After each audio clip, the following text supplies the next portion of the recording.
When I was tagged in this story, I laughed so hard just at the title alone. Now, opening it, I was hoping that it was Pat Robeson with his decrepit racist ass. But it wasn't him, but I'll take the decrepit individual that you see in your picture. I never heard of this guy, honestly. But his name is Matt Hagee, and he is a mega church pastor who, like many others, spoke and invoked the name of Against the Woo Woo, and he tried to sue to the schools to force the schools to reopen, or he was going to sue for them not doing it. Because see, here's the thing. He was probably losing money. I bet it was a money thing at the end of the day. But he ended up saying all of that. He probably said the woo-woo was a hoax. And guess what ended up happening? He, like many and several others this week, contracted the infamous woo-woo. I swear, this thing, like the internet, has become undefeated. An undefeated force of, I guess you can say, artificial nature, because it's not like it just came out of thin air. It was created. I mean, I think at this point we've come to accept that. But let me get into it. At San Antonio's Cornerstone Church on Sunday morning, hundreds of maskless congregants sang and prayed, swaying together in the pews, babies and grandparents in close proximity.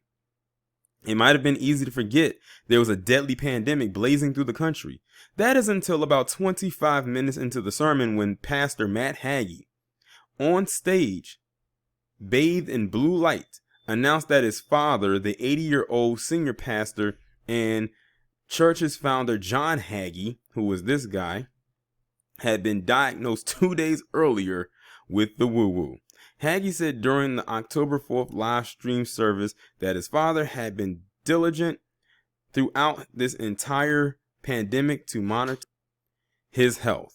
It was, one, discovered very early, and two, his medical team has him under watchful care, and three, he's feeling well enough to be frustrated by anyone in a white coat with a stethoscope. He covets your prayers and asks for you to pray for him daily. As it is a reality in our lives, we also have a promise that we serve a God who is a healer, Hagee added, addressing the massive crowd. Hagee's diagnosis made waves locally, with many San Antonio residents commenting on social media that they were, at the very least, unsurprised by the news, considering how few masks have been seen at the church. It was not clear on Monday when the senior pastor was last spotted at the church himself, though he has given sermons in recent weeks, including one on September 13th, in which he urged congregants to vote with the Bible in mind. Don't they love to throw the Bible in there when they want something? Whether it's for you to vote or something tangible or something to spend.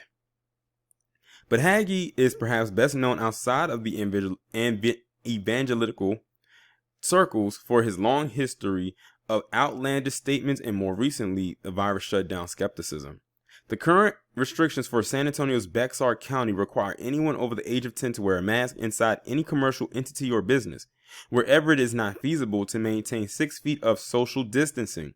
Even outdoor gatherings above 10 people are prohibited. Both rules exclude churches, thanks to an order from Governor Greg Abbott, who has repeatedly come under fire for being slow to embrace the virus restrictions. In some cases, Abbott has been accused of actively working against local politicians to prevent what several cities have said are necessary safeguards. Bexar County Judge Nelson Wolf told the Daily Beast on Monday that he felt the exception for houses of worship in Texas was a big mistake and just not smart, especially when facilities like Cornerstone Church are gathering hundreds of people without masks in close proximity. We have several large churches here in town, but I think most of the pastors are being very careful, said Wolf, calling it unfortunate that Cornerstone services appear to show very few people following recommended protocols. Requests for comment from the Daily Beast were not returned by the Cornerstone Church officials on Monday.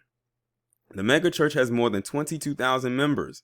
Hagee, who took a meeting with Vice President Pence at the White House in 2017 and reportedly met with the president while he was visiting the Oval Office, notoriously called marriage equality to disturb people playing house and referred to Hurricane Katrina in 2005 as the judgment of God against the city of New Orleans because the city's level of sin was offensive to God.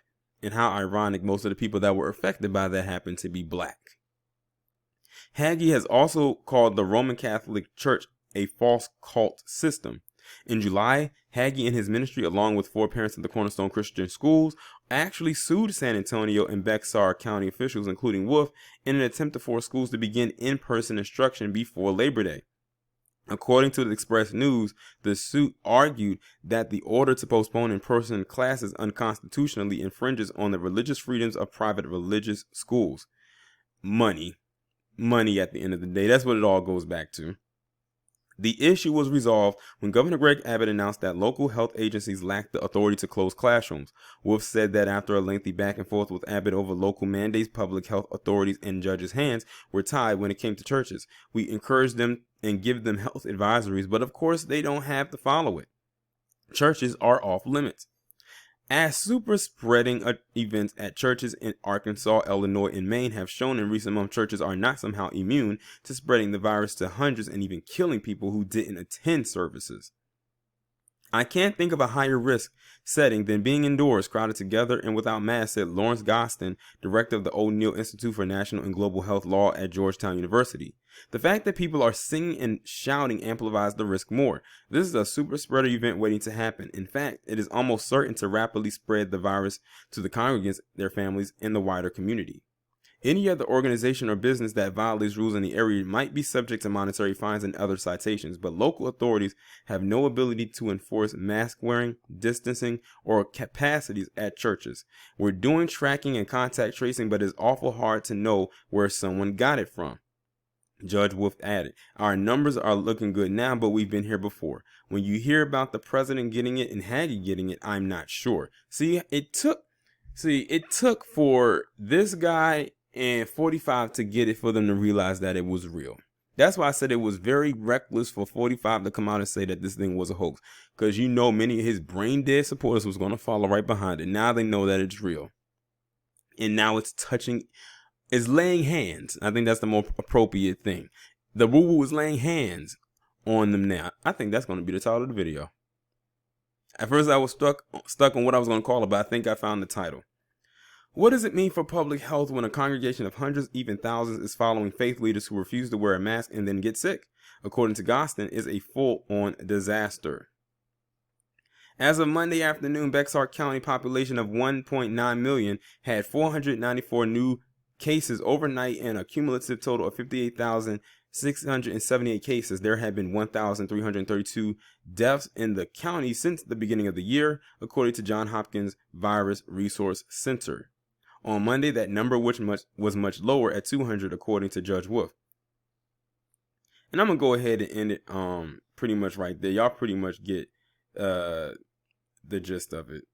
But it is what it is. Pete, like 45 says, that's going to be the quote. That's going to be the quote of the year. It is what it is. But after reading that, I feel nothing. And like I said, it's going to continue to happen. They don't get it. Just because you're in a church does not mean you are immune to a national or an international pandemic.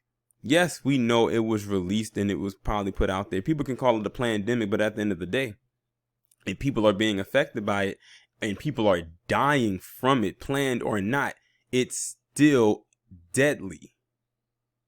And a church is not going to make you immune. Suing to keep the schools open because you want money is not going to stop it either.